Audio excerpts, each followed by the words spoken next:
രാജ്യത്തിന്റെ അങ്ങോളം ഇങ്ങോളമുള്ള പ്രചോദനാത്മകമായ കഥകളും പുതുമകളും ജനങ്ങളിലേക്ക് എത്തിക്കുന്ന പ്രധാന വേദിയാണ് പ്രധാനമന്ത്രി നരേന്ദ്രമോദിയുടെ മൻ കി ബാത്ത്. പ്രാദേശിക തലത്തിൽ നിശബ്ദ വിപ്ലവം സൃഷ്ടിക്കുന്ന സാധാരണക്കാരായ മനുഷ്യരുടെ വേറിട്ട ആശയങ്ങൾക്ക് ദേശീയ ശ്രദ്ധ നേടിക്കൊടുക്കാൻ ഈ പരിപാടിക്ക് സാധിച്ചിട്ടുണ്ട്. മൻ കി ബാത്തിന്റെ 136-ാം പതിപ്പിലും കേരളത്തിൽ നിന്നുള്ള അത്തരമൊരു കഥ പ്രധാനമന്ത്രി രാജ്യാന്തര ശ്രദ്ധയിലേക്ക് കൊണ്ടുവന്നിരുന്നു. പുരാതന ഭാഷയായ സംസ്കൃതത്തെ ജനകീയമാക്കാൻ കളി മൈതാനങ്ങളെ കൂട്ടുപിടിച്ച കേരളത്തിലെ ഒരു വിദ്യാലയത്തെയും അധ്യാപകനെയുമാണ് അദ്ദേഹം രാജ്യത്തിന് പരിചയപ്പെടുത്തിയത്.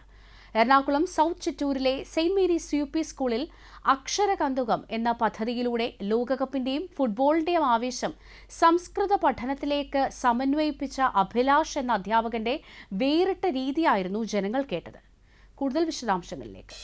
കേരളത്തിലെ എറണാകുളം ജില്ലയിലുള്ള സൗത്ത് ചിറ്റൂരിലെ ഒരു സ്കൂളിൽ സംസ്കൃതം ഇപ്പോൾ പുസ്തകങ്ങളിൽ മാത്രം ഒതുങ്ങി നിൽക്കുന്നില്ല, പകരം കളിമൈതാനങ്ങളിലേക്കും എത്തിച്ചേർന്നിരിക്കുന്നു.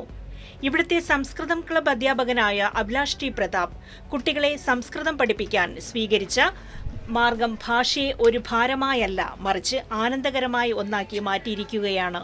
ലോക ഫുട്ബോളിന്റെ ആവേശത്തിൽ നിന്നാണ് അക്ഷരകന്തുകമെന്ന പദ്ധതി ജന്മമെടുക്കുന്നത്. കന്തുകമെന്നാൽ സംസ്കൃതത്തിൽ പന്തെന്നർത്ഥം. ഫുട്ബോൾ ഗ്രൗണ്ടിലെ passing, dribbling, tackling, goal scoring തുടങ്ങിയ ആവേശകരമായ മുഹൂർത്തങ്ങളെ സംസ്കൃത അക്ഷരങ്ങളുമായും വ്യാകരണ നിയമങ്ങളുമായും ഇദ്ദേഹം കോർത്തിണക്കി. പ്രത്യേകം തയ്യാറാക്കിയ ഫ്ലാഷ് കാർഡുകളിലും പോസ്റ്ററുകളിലും സംസ്കൃത അക്ഷരങ്ങൾക്കൊപ്പം ഫുട്ബോൾ വാക്കുകളും അവയുടെ മലയാളം, ഇംഗ്ലീഷ് അർത്ഥങ്ങളും നൽകി. കളിച്ചു ചിരിച്ച് കുട്ടികൾ സംസ്കൃത അക്ഷരങ്ങളും വാക്കുകളും അവയുടെ ഉച്ചാരണവും പഠിച്ചെടുക്കുന്നു. അതുകൊണ്ട് തന്നെ സംസ്കൃതം ക്ലാസ് ഇപ്പോൾ കുട്ടികൾക്ക് ഒരു കളി പോലെ അനുഭവപ്പെടുന്നു. കഴിഞ്ഞ 10 വർഷമായി ഈ സ്കൂളിൽ നടന്നുവരുന്ന സംസ്കൃതം ടു സൊസൈറ്റി എന്ന കൂട്ടായ്മയുടെ തുടർച്ചയായാണ് ഈ പുതിയ പരീക്ഷണം. ഈ സംരംഭത്തിന്റെ ഏറ്റവും വലിയ പ്രത്യേകത ഇത് ഭാഷ മാത്രമല്ല പഠിപ്പിക്കുന്നത്, കായിക രംഗത്തോട് കുട്ടികൾക്കുള്ള താല്പര്യം വർദ്ധിപ്പിക്കുകയും ചെയ്യുന്നു. പഠന പ്രക്രിയ എത്രത്തോളം രസകരമാകുന്നുവോ അത്രത്തോളം അത് ഫലപ്രദമാകും. അക്ഷരകന്തുകം ഈ ആശയത്തിന്റെ മികച്ചൊരു ഉദാഹരണമായി മാറിയിരിക്കുന്നു. ഈ അത്ഭുതകരമായ ശ്രമത്തിന്റെ മാറ്റൊലി ഇപ്പോൾ രാജ്യമെമ്പാടും അലയടിക്കുകയാണ്. പ്രധാനമന്ത്രി നരേന്ദ്രമോദി മൻ കി ബാത്തിന്റെ 136-ാം പതിപ്പിൽ ഈ സംരംഭത്തെക്കുറിച്ച് പ്രത്യേകമായി പരാമർശിക്കുകയുണ്ടായി. വിദ്യാഭ്യാസത്തിൽ പുതുമയും പ്രാദേശിക സർഗാത്മകതയും കൂടിച്ചേരുമ്പോൾ പഠനം എളുപ്പമാകുന്നതോടൊപ്പം പ്രചോദനാത്മകവുമായി മാറുമെന്ന് അദ്ദേഹം പറഞ്ഞു. അധ്യാപകനായ അഭിലാഷ് മാഷിന്റെ ഈ ശ്രമത്തെ അഭിനന്ദിച്ച പ്രധാനമന്ത്രി ഇത് പുതിയ വിദ്യാഭ്യാസ രീതിക്ക് മികച്ചൊരു പ്രചോദനമാണെന്നും കൂട്ടിച്ചേർത്തു. ഒരു ഭാഷ, ഒരു കളി, ഒരു വ്യത്യസ്ത ആശയം.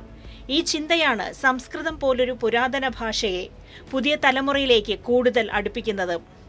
എറണാകുളത്തെ ഈ ചെറിയ സ്കൂളിൽ നിന്ന് തുടക്കമിട്ട ഈ പ്രസ്ഥാനം ഇന്ന് രാജ്യത്തിനാകെ പ്രചോദനമായി മാറുകയാണ്. അധ്യാപന രീതിയിൽ മാറ്റം വരുത്തിയാൽ പഠനം സ്വയം എളുപ്പമുള്ളതും സന്തോഷകരവുമാകുമെന്ന സന്ദേശമാണ് ഇത് നൽകുന്നത്. സർഗാത്മകതയും കളിയും ആനന്ദവും ഒന്നിക്കുമ്പോഴാണ് വിദ്യാഭ്യാസം ഏറ്റവും മനോഹരമാകുന്നത്. സംസ്കൃതത്തിന്റെ പ്രചാരണത്തിൽ അക്ഷരകന്തുകം പോലുള്ള സംരംഭങ്ങൾ തെളിയിക്കുന്നത് മാറ്റത്തിന്റെ തുടക്കം ഒരു അധ്യാപകന്റെ ചെറിയൊരു ചിന്തയിൽ നിന്ന് പോലും ആകാമെന്നാണ്.